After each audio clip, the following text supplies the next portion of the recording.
This notebook LM video explores the vision of Pseudo-Dionysius, the mysterious 5th century thinker who mapped out a sacred hierarchy, a ladder of light where angels, clergy, and symbols transmit purification, illumination, and perfection step by step. This heavenly order was mirrored on earth, with bishops, priests, and deacons reflecting angelic ranks.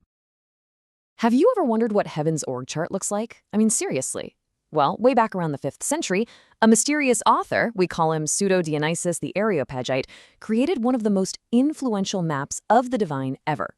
And today, we're going to dive into his incredible vision. So, at the heart of this whole thing is a really profound question. If God is completely infinite, fundamentally beyond anything our human minds can grasp, the author calls this super essential, then how on earth could we possibly know anything about him? How does that divine truth get from way up there all the way down to us? This is the puzzle Dionysius was determined to solve. All right, so to really get his brilliant solution, here's our game plan. We're going to journey through his system in 5 parts. We'll start with the problem of knowing an infinite God, then we'll unpack his idea of hierarchy, map out all 9 orders of angels, see how that divine light actually flows down, and finally, see how this whole heavenly setup is mirrored right here on Earth. Okay, first up, a glimpse of the infinite. The starting point for all of this is a massive challenge, right? Our finite minds just are not built to look directly at an infinite, formless God. A direct line of sight would be, well, completely overwhelming. We just couldn't handle it. And Dionysius' solution is so elegant. He says we don't experience God head-on. Instead, divine knowledge flows down to us as a kind of divine illumination.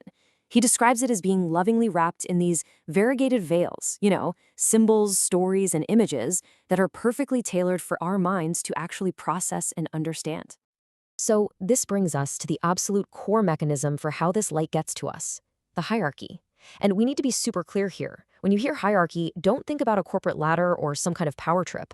This is a sacred structure, a kind of ladder to God, designed for one purpose, to transmit that divine light. The text's actual definition is pretty wild. A hierarchy is a sacred order, science, and energy. You see, its goal isn't control, it's assimilation. It's all about helping every single being in creation become as much like God as it possibly can. It's an active, structured path toward becoming one with the divine. And this whole process works in 3 stages. Each level in the hierarchy has this sacred job to do for the level just beneath it, to purify them, to illuminate them, and to perfect them. So beings on each step of the ladder receive light from above, and then they turn around and help cleanse and enlighten the ones below, pulling them up this divine ladder. So with that framework in mind, let's actually look at the map. Let's see how this all plays out in heaven itself. Dionysius gives us this incredibly detailed breakdown of the celestial realm into 9 distinct orders, or as he calls them, choirs of angels. Okay, so here's the whole shebang. The 9 choirs are all grouped into 3 tiers, or triads. The first triad is all about direct contemplation of God.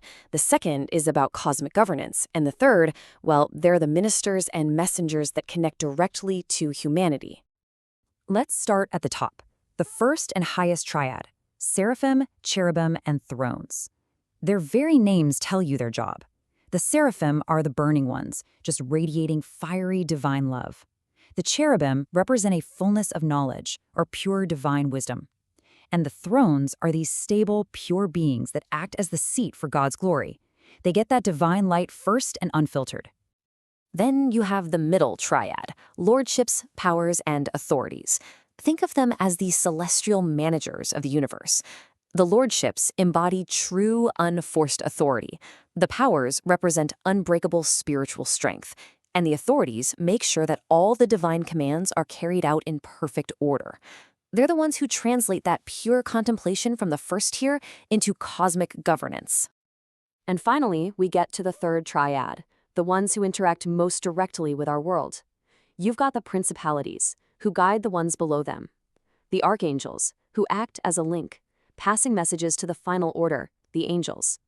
And the angels are the last link in the chain. They're the ones who reveal God's mysteries to us. As the text says, they are more particularly concerned with the things of the world. Okay, so how does this whole system actually work? How does that divine light get from the Seraphim all the way down to us? Well, Dionysius describes it as this beautiful, cascading waterfall of knowledge and light. But here's a fascinating twist. Dionysius asks, why are angels sometimes described with really bizarre, almost grotesque imagery, like lions or oxen or fiery wheels? He says it's on purpose. These dissimilar symbols are meant to be jarring. They're meant to shock our minds out of thinking too literally. The sheer weirdness of the image forces us to look past the physical symbol and search for a higher spiritual truth. It's a brilliant move. So the crucial takeaway here is this step-by-step flow. First, God directly illuminates that first triad. Then, that top tier, now full of this primal light, purifies and enlightens the second triad of governors. The second triad then passes that illumination down to the third triad of messengers. And finally, that third triad reveals these divine mysteries to us, veiled in those symbols we can actually understand. All right, finally, let's bring it all home and look at heaven's mirror on earth. Because for Dionysius, this celestial system isn't just some abstract theory. No, it's a blueprint. It's a perfect model to be copied, an idea that would go on to shape Western thought for literally 1,000 years. You see, the earthly church, the ecclesiastical hierarchy with its bishops, priests, and deacons, was seen as a direct reflection of those angelic orders. The text literally calls it a celestial imitation. It's designed to do the exact same thing, to channel divine purification, illumination, and perfection down to the people, just like the angels do in heaven. And what's the point of all this structure? You know, the ultimate purpose of this magnificent, perfectly ordered cosmos isn't about rigid control. It's about love. It's about creating a clear, sacred, and structured pathway for every single created being, from the highest seraph to the newest person on earth, to climb that ladder to be perfected and to achieve what the text calls oneness with God. It's about at-one-ment. It's just a breathtakingly complete vision of the universe as this grand, divine waterfall of goodness and light. And it really leaves us with a powerful question to think about. In our own lives, in a world that so often feels fragmented and chaotic, what can we learn from looking at such a profound and ancient vision of perfect, sacred order?